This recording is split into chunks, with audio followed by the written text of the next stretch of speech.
ఓం నమో వెంకటేశాయ. సర్వసత్వసముద్భవ సర్వసత్వసముద్భవ గోవింద గోవింద.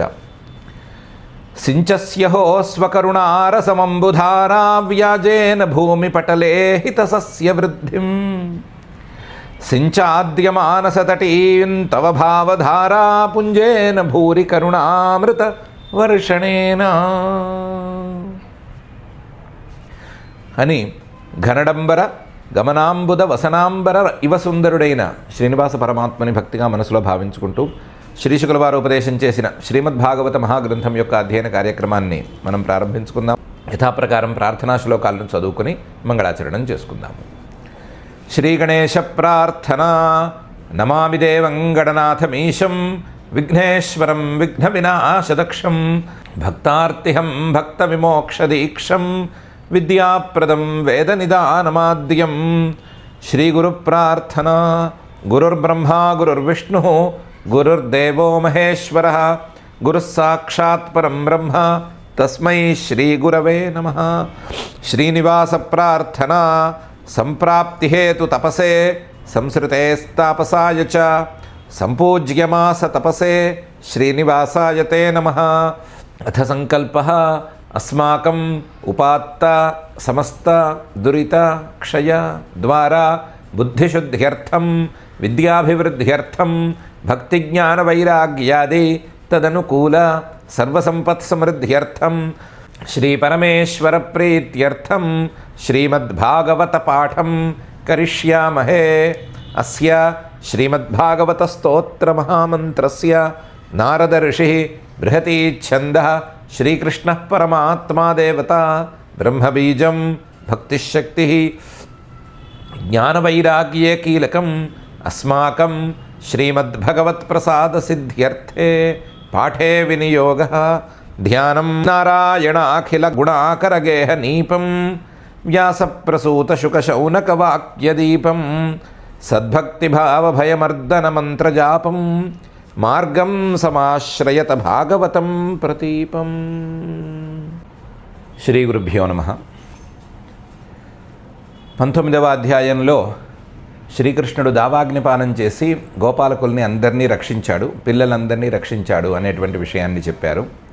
అది చెప్పిన తర్వాత 20వ అధ్యాయం అంటే 20వ అధ్యాయంలో శ్రీశుకుల వారు మొదలుపెట్టి చెప్తున్నారు తర్వాతి కథను చెప్పడానికి. శ్రీశుక ఉవాచ తయోస్తదద్భుతం కర్మ దావాగ్నేర్మోక్షమాత్మనః గోపా స్త్రీభ్య సమాచఖ్యు ప్రలంబవధమేవచ అని మొదలుపెట్టి శ్రీకృష్ణుడు బలరాముడు చేసినటువంటి ఈ విశేషాన్ని, ఈ రెండు విశేషాలని పిల్లలు వెళ్ళి గోకులంలో చెప్పారు. తయోస్తదద్భుతం కర్మ, రెండు పనులు చేశారు. శ్రీకృష్ణుడేమో దావాగ్నేర్మోక్షం ఆత్మనః, దావాగ్ని నుండి తమనందరినీ కూడా మరొకసారి రక్షించాడు. ఇది శ్రీకృష్ణుడు చేసిన మహాపని. ప్రలంబవధమేవచ, ఇది బలరాముడు చేసినటువంటి ఘనకార్యం. ఈ రెండిటిని తదద్భుతం కర్మ, అద్భుతమైనటువంటి కర్మలు రెండిటిని గోపాహ స్త్రీభ్య సమాచఖ్యు, పిల్లలు వెళ్ళి ఇంట్లో ఉండే ఆడవాళ్ళందరికీ చెప్పారు. ఆడవాళ్ళందరికీ చెప్తే సహజంగానే వాళ్ళు మళ్ళీ మగవాళ్ళకి చెప్తారు కాబట్టి ఊళ్ళో వాళ్ళందరికీ తెలిసేటట్లు చెప్పారు. తయోస్తదద్భుతం కర్మ దావాగ్నేర్మోక్షమాత్మనః గోపా స్త్రీభ్య సమాచఖ్యు ప్రలంబవధమేవచ. గోపవృద్ధాశ్చ గోప్యశ్చ తదుపాకర్ణ్య విస్మితాః మేనిరే దేవప్రవరౌ కృష్ణరామౌ వ్రజంగతౌ. గోకులంలో ఉండేటువంటి వృద్ధులు అలాగే గోప స్త్రీలు తదుపాకర్ణ్య విస్మితాః, విని చాలా ఆశ్చర్యపోయారు.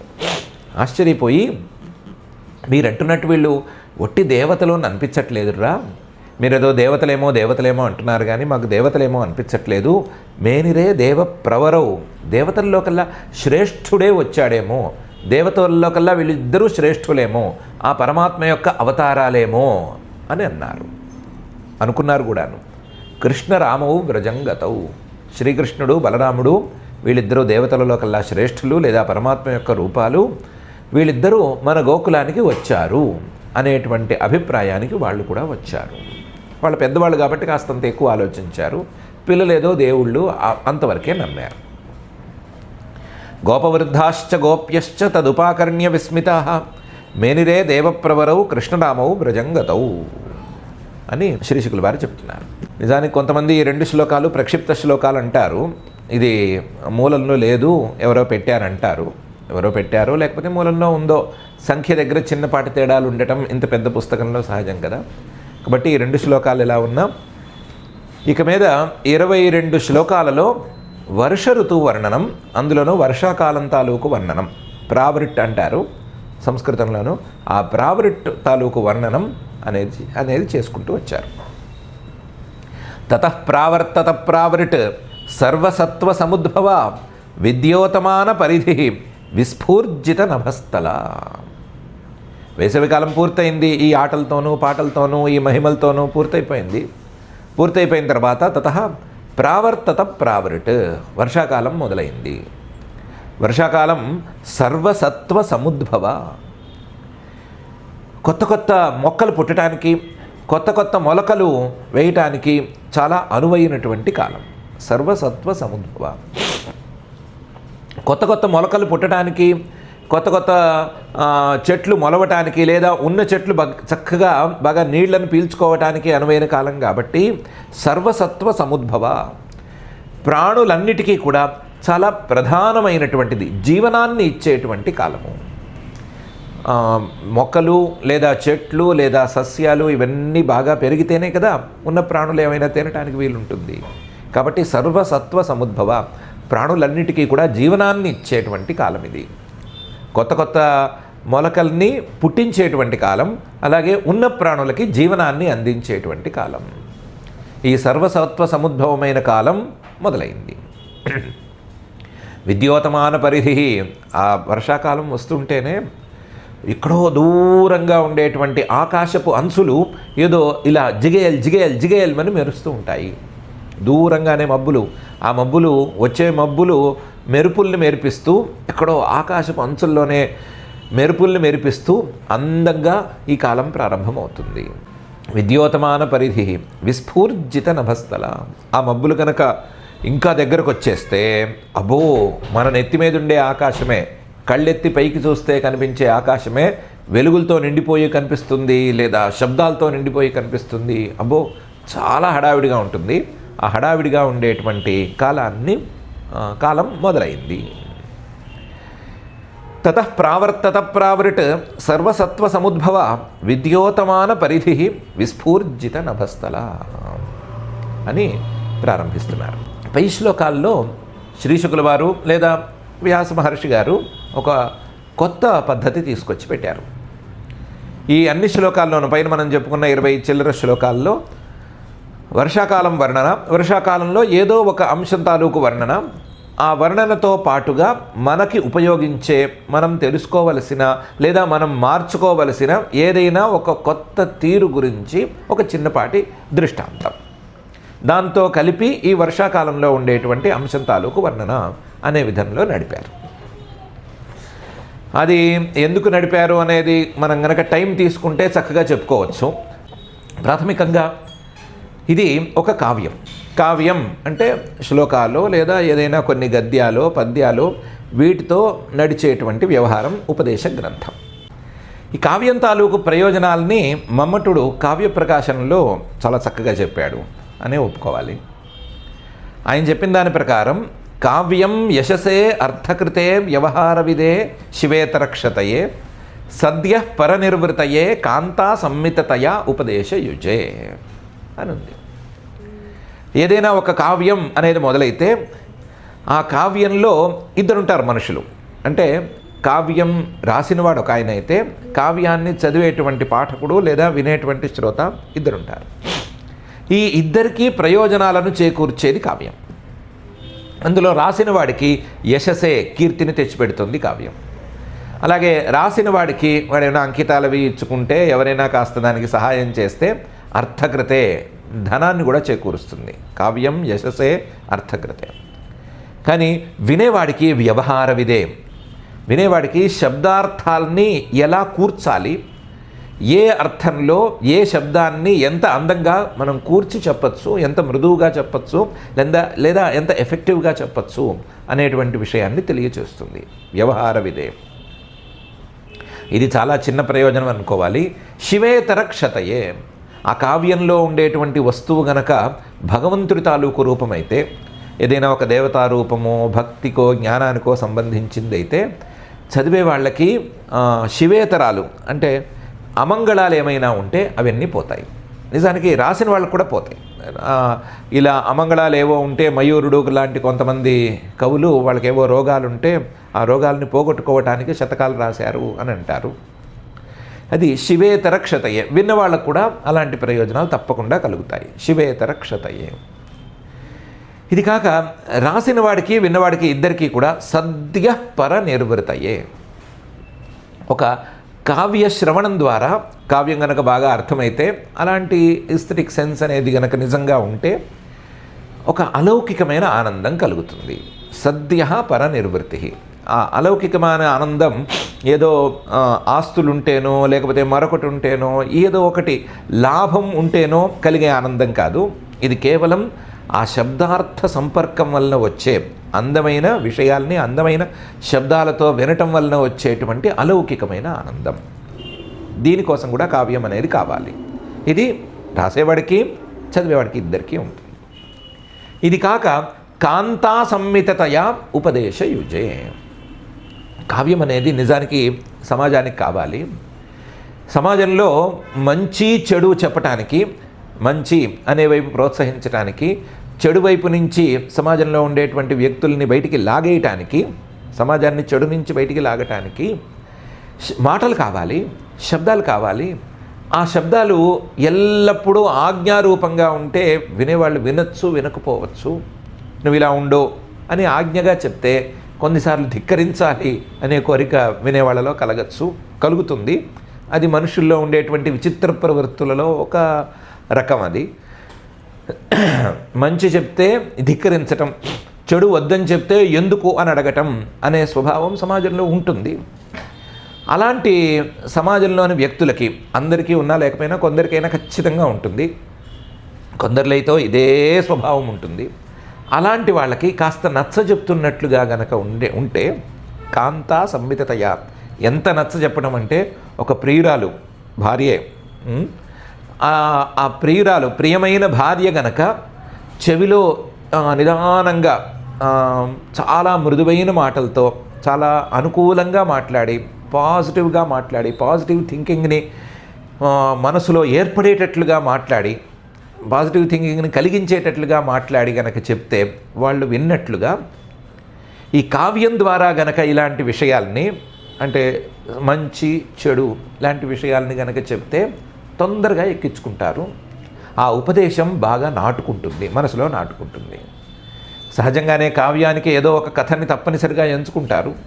ఎంచుకున్నప్పుడు ఆ కథలో భాగంగా, కథలోంచి బయటికి రాకుండా కథలోని పాత్ర కథలోని ఇంకొక పాత్రకి చెప్తున్నట్లుగా చెప్తూ, ఎవరిని పెద్దగా ఇబ్బంది పెట్టకుండా, ఎవరిని పెద్దగా టార్గెట్ చేసుకోకుండా గనక చెప్తే ఆ ఉపదేశం ఇలాంటి సమాజంలోని వ్యక్తులకి కొంచెం ఎఫెక్టివ్గా పనిచేస్తుంది, పనిచేయవచ్చు లేదా పనిచేస్తుంది. ఈ రెండింటి మధ్య ఊగిసలాడుతూ అయినా ఉంటూ ఉంటుంది. కాబట్టి ఈ కావ్యం అనేది కావాలి. అందులో కొన్ని ప్రయోజనాలు రాసిన వాళ్ళకు ఉన్నాయి, కొన్ని ప్రయోజనాలు ఏమో చదివే వాళ్ళకు ఉన్నాయి, కొన్ని ప్రయోజనాలు ఇద్దరికీ వర్తించే ఉన్నాయి అని మమటాచార్యులు వారు చెప్పారు. కావ్యం యశసే అర్థకృతే వ్యవహార విదే శివేతరక్షతయే సద్య పరనిర్వృతయే కాంతా సంమితతయా ఉపదేశయుజే. కాకపోతే ప్రస్తుతం ఈ శ్రీమద్భాగవత గ్రంథాన్ని కావ్యంగా మనం చెప్పుకున్నట్లయితే, ఈ కావ్యంలో యశసే అనేది పెద్ద ఇష్యూ కాదు. ఎందుకంటే ఇంత పరమాత్మతత్వాన్ని గురించి చెప్పేటువంటి శ్రీశుకుల వారికో లేకపోతే వ్యాస మహర్షికో సూతుడికో కీర్తి కావాలి అనేటువంటి ఆకాంక్ష ఉండటంలో ఏ అర్థమూ లేదు. వాళ్ళకి అలాంటి ఆకాంక్ష లేదు. కాబట్టి వీళ్ళు యశసే అని చేయలేదు. అర్థకృతే అన్నీ వద్దనుకుని కూర్చున్న మహావైరాగ్య సంపన్నులు కాబట్టి వాళ్ళు ఏదో డబ్బు దశకం వస్తుందనో ఈ పరీక్షిత్ ఏదో ఇవ్వబోతాడనో వాళ్ళేం కూర్చొని చెప్పలేదు. కాబట్టి అది చెల్లదు. వ్యవహార విదే శబ్దార్థ సంబంధాన్ని సరిగ్గా చెప్పడానికి అనేది చాలా చిన్న ప్రయోజనం, కావ్యానికే చిన్న ప్రయోజనం అది. అలాంటిది శ్రీమద్భాగవత మహాగ్రంథం లాంటి పుస్తకానికి అది చాలా చాలా చిన్న ప్రయోజనం అవుతుంది. కాబట్టి దాన్ని కూడా ప్రయోజనంగా చెప్పుకోలేము. శివేతరక్షతయే అని మాత్రం చెప్పుకోవచ్చు. అమంగళాలు ఏమైనా ఉంటే అవన్నీ పోతాయి ఈ భాగవత గ్రంథానికి. భాగవత గ్రంథం పారాయణం చేసుకున్నా, లేకపోతే విన్నా, చదివినా, ఏం చేసినా సరే అమంగళాలన్నీ పోతాయి అని చెప్పుకోవచ్చు. చెప్పేవాళ్ళకి అమంగళాలు అనేవి లేవు కాబట్టి, వాళ్లే సాక్షాత్తుగా మంగళ స్వరూపులు కాబట్టి వాళ్ళకి ఈ ప్రయోజనం వర్తించదు. ఈ ప్రయోజనం పాఠకులకి, శ్రోతలకి మాత్రమే వర్తిస్తుంది. సద్యః పరనిర్వృతయే అనేదేమో నిజానికి శ్రోతలకే వర్తిస్తుంది. వాళ్ళ పరనిర్వృతిలోనే, అలౌకికానందంలోనే భగవంతుడికి సంబంధించినటువంటి అందమైన భగవంతుడి యొక్క అసలు సిసలు రూపానికి సంబంధించిన ఆనంద సాగరంలో మునిగిపోయి ఉన్నారు కాబట్టి అది కూడా వాళ్ళకి వర్తించదు. వినే వాళ్ళకే, శ్రోతలకే వర్తిస్తుంది. కనీసం శబ్దపరంగానైనా సరే ఆ భగవంతుడికి సంబంధించిన అందమైన రూపాలని తెలుసుకునే వీలు కలుగుతోంది కాబట్టి ఇది కూడా శ్రోతలకే వర్తిస్తుంది. కాంతా సంహితయా ఉపదేశయుజే అనేది మాత్రం ప్రధానమైన ఈ ప్రయోజనం ఈ కావ్యంలో ఉంది. ఉపదేశాలని కథారూపంగా చేస్తూ ఫలానా హిరణ్యకశిపు చేసిన తప్పులు వద్దు, ప్రహ్లాదుడు చేసిన మార్గమే ముద్దు అన్నట్లుగా చెప్పి, తండ్రి కొడుకులైనా సరే 10,000 ఏళ్ళలో ఇంకా ఎక్కువ సంవత్సరాలు తపస్సు చేసిన హిరణ్యకశిపు సాధించింది ఏమీ లేదు. నిత్యము భగవంతుని మనసులో పెట్టుకున్న ప్రహ్లాదుడు మాత్రం అబ్బో చాలా సుఖంగా ఉన్నాడు, చాలా సంతోషంగా ఉన్నాడు. ఇలాంటి విషయాల్ని ఆ కథాముఖంగా చెప్పటం ద్వారా కాంతా సంహితయా ఉపదేశయుజే అనేటువంటి ప్రయోజనాన్ని సాధించవచ్చు అనే ఉద్దేశమే కనిపిస్తోంది. పాఠకులకి వచ్చినటువంటి మహాలాభం అది.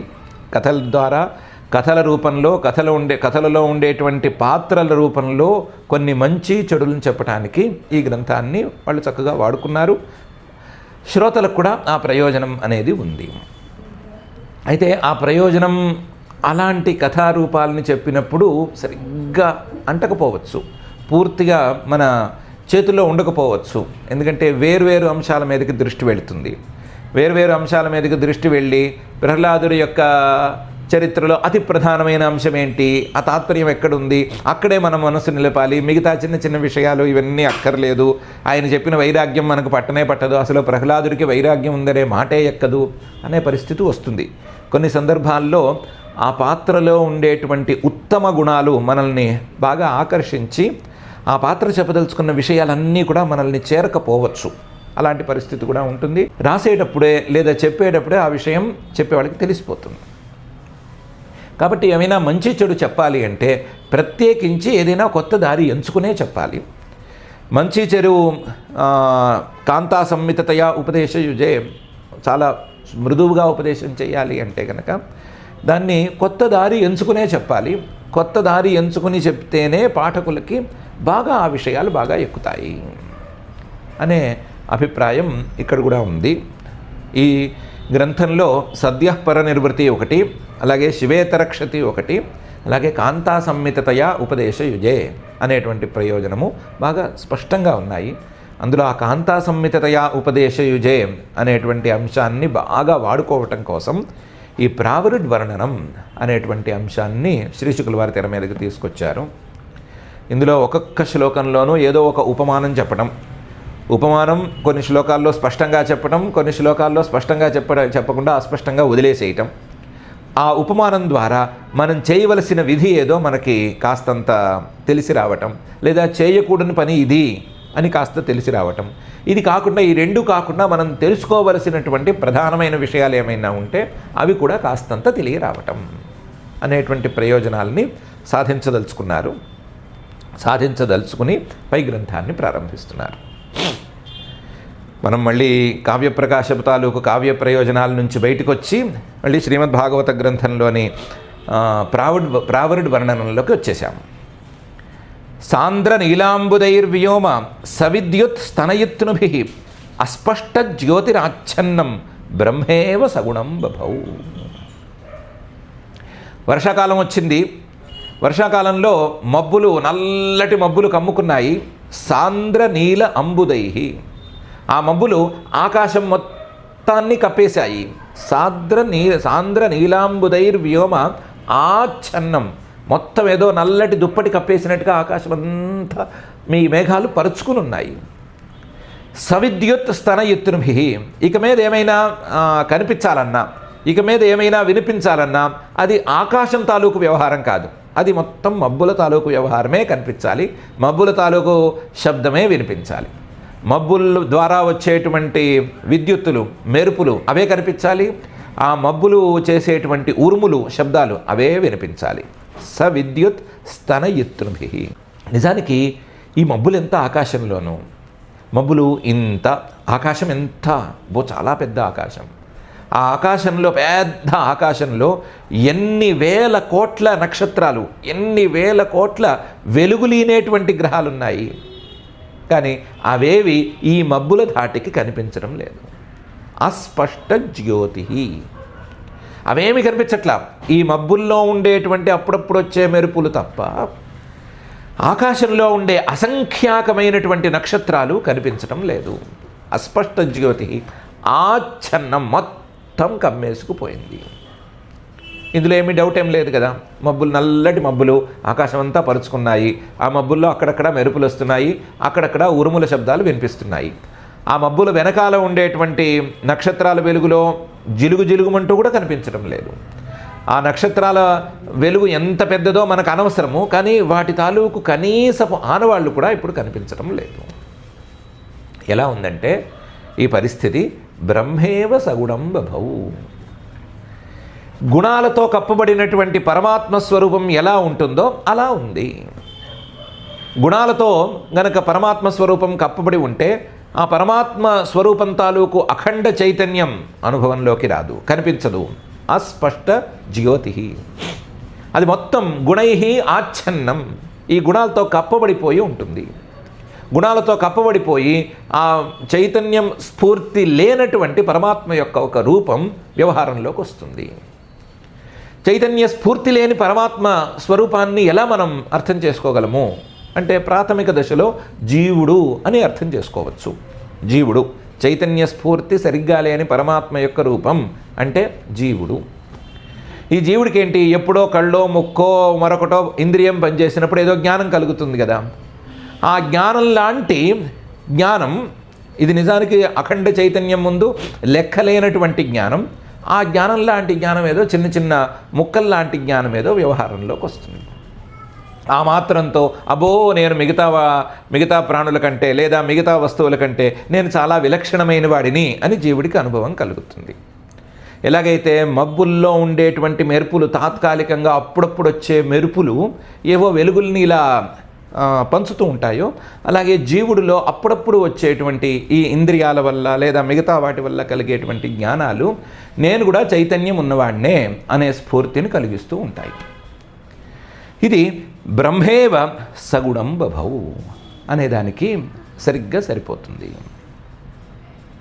ఇంకొంచెం జాగ్రత్తగా చూసుకుంటే ఆకాశంలో వర్షాకాలంలో పరుచుకున్నటువంటి మబ్బులు నల్లగా ఉన్నాయనుకుంటే ఆ నల్లని మబ్బులు తమోగుణానికి ప్రతీకలు, తమోగుణానికి అవి ప్రతీకలు. ఆ మబ్బుల్లో అప్పుడప్పుడు మెరిసేటువంటి విద్యుత్తులు ఇవి సత్వగుణానికి ప్రతీకలు. అప్పుడప్పుడు చేసేటువంటి ఉరుము శబ్దాలు, గర్జన శబ్దాలు అవేమో రజోగుణానికి ప్రతీకలు. ఈ సత్వ రజస్ తమో గుణాలు మూడు గనక ఆకాశం లాంటి పరమాత్మను పూర్తిగా కప్పేసినట్లయితే, కప్పగలవా అంటే కప్పలేవు అనేది ఆకాశ దృష్టాంతంలోనే తెలిసిపోతుంది. కప్పేస్తే ఆ పరమాత్మ యొక్క స్వరూపం, అసలు సిసలు స్వరూపం, ఆయన యొక్క అఖండ చైతన్య స్వరూపం అనేది కానరాదు. గుణాలతో కలిసిపోతుంది. ఆ గుణాలు ఎంత అనుగ్రహిస్తే అంతే, ఆ గుణాలు ఎంత మెరుపుల్ని అనుగ్రహిస్తే అంతవరకే, ఎంత ఉరుముల్ని అనుగ్రహిస్తే అంతవరకే. అంతకు మించి ఆకాశంలో ఉండేటువంటి విశేషాలేమీ కనిపించవు, పరమాత్మలో ఉండేటువంటి విశేషాలేవి కనిపించవు. అలా బ్రహ్మేవ సగుణం బభౌ, అలా సగుణమైన బ్రహ్మలాగా ఆకాశం కూడా తన యొక్క మిగతా కాంతులన్నిటినీ కోల్పోయి మబ్బుల కాంతి లేదా మబ్బుల్లో అప్పుడప్పుడు వచ్చేటువంటి ఉరుము మెరుపుల కాంతి శబ్దాలతో కనిపించింది అని శ్రీశుకుల వారు ఈ శ్లోకంలో వర్ణిస్తున్నారు. సాంద్ర నీలాంబుదైర్వ్యోమ సవిద్యుత్ స్తనయుత్నుభి అస్పష్ట జ్యోతిరాచ్ఛన్నం బ్రహ్మేవ సగుణం బభౌ అని. ఇంకా కూడా దీన్ని ఇంకా ఎక్కువ వివరించుకోవచ్చు. బ్రహ్మేవ సగుణం బభౌ అన్నప్పుడు సగుణోపాసన తాలూకు రూపాలన్నిటినీ తీసుకొచ్చి సమన్వయం చేసుకోవచ్చు. మనం ఎక్కువ లోతుకు వెళ్ళే పద్ధతి ఉన్నవాళ్ళం కాము కదా. ఏదో ఒకటో రెండో అడుగులు వేస్తాం తప్ప నీటిలోకో లేదా సముద్రంలోకో దిగేసేసి అగాధమైన దాంట్లోకి దిగేసి మునిగిపోయి అక్కడి నుంచి బయటికి రాలేక ఇబ్బంది పడం కదా.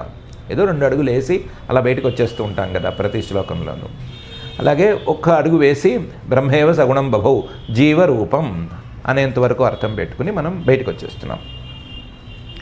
సాంద్ర నీలాంబుదైర్వ్యోమ సవిద్యుత్ స్తనయిత్నుభిః అస్పష్ట జ్యోతిరాచ్ఛన్నం బ్రహ్మేవ సగుణం బభౌ. ఈ మాట అన్న తర్వాత అష్టౌ మాసాన్ నిపీతం యత్ భూమ్యాశ్చోదమయం వసు స్వగోభిర్మోక్తుమారేభే పర్జన్య కాల ఆగతే అని పైన ఇంకో వర్ణన శ్లోకం చెప్తున్నారు. ఈ మొత్తం 3 కాలాలు కదా. ఒకటేమో వేసవి కాలం, తర్వాత వర్షాకాలం, తర్వాత చలికాలం. వర్షాకాలం పూర్తయిన తర్వాత చలికాలాన్ని 4 మాసాలు లెక్క పెడితే సంవత్సరంలో మొత్తం 12 మాసాలు అయితే 4 మాసాలు చలికాలం. ఆ చలికాలం పూర్తయిన తర్వాత 4 మాసాలు వేసవికాలం ఉండాలి. ఏదో తిరుపతి లాంటి ఊళ్ళలో సుమారుగా 11.5 మాసాలు వేసవికాలమును మిగతా 15 రోజులు చలి వర్షాలు అన్నీ పంచుకుంటాయి అనేది వేరే సంగతి. మామూలుగా 4 మాసాలు చలికాలం ఉండాలి, 4 మాసాలు వేసవికాలం ఉండాలి, 4 మాసాలేమో వర్షాకాలం ఉండాలి. ఈ చలికాలంలోనూ వేసవికాలంలోనూ అష్టౌ మాసాన్ 8 మాసాల పాటు నిపీతం సూర్యుడు మొత్తం భూమిలో ఉండేటువంటి రసాలన్నీ తాగేశాడు.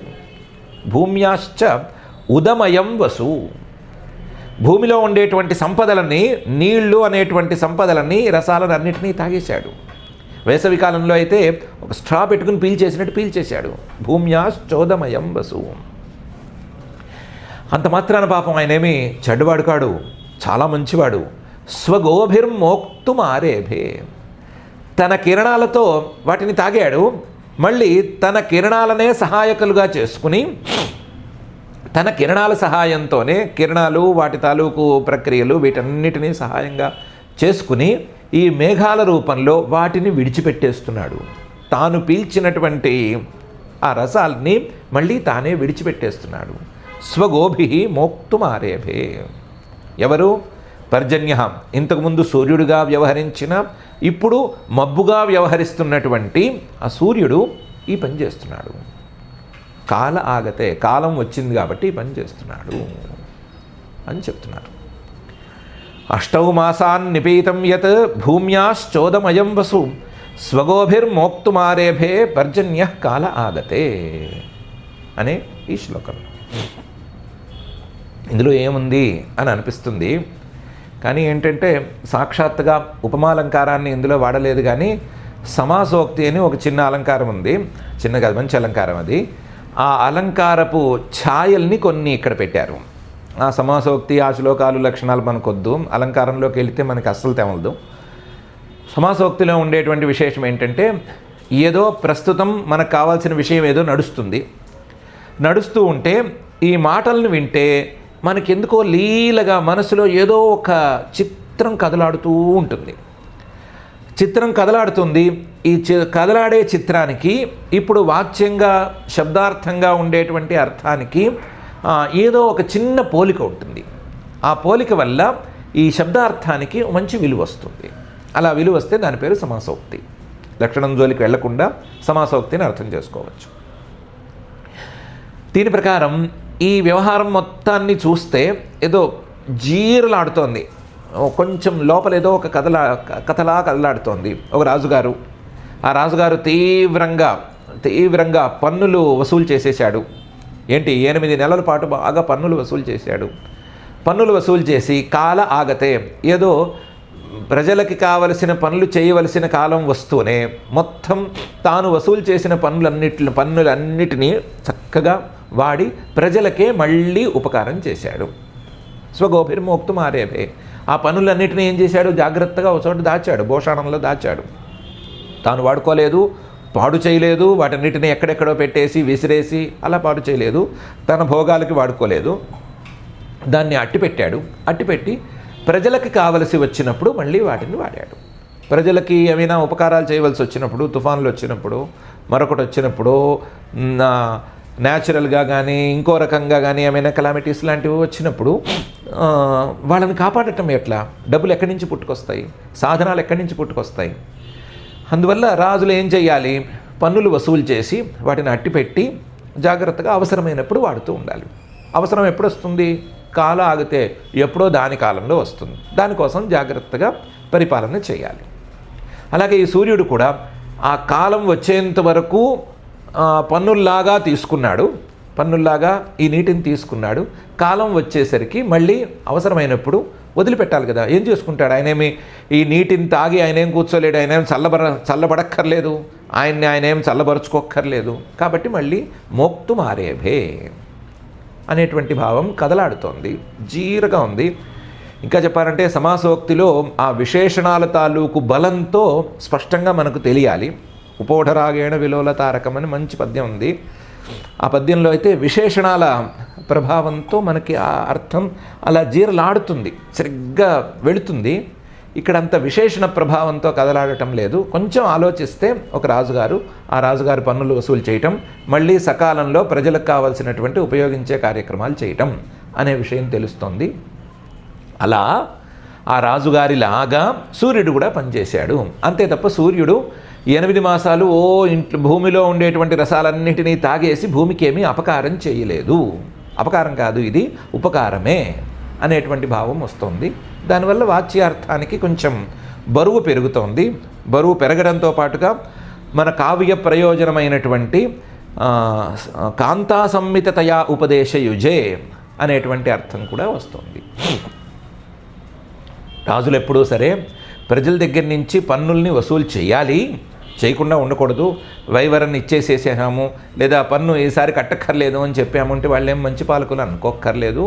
పన్నులు చక్కగానే వసూలు చేయాలి. కానీ ఆ పన్నుల్ని తమ స్వభోగాల కోసం వాడకూడదు.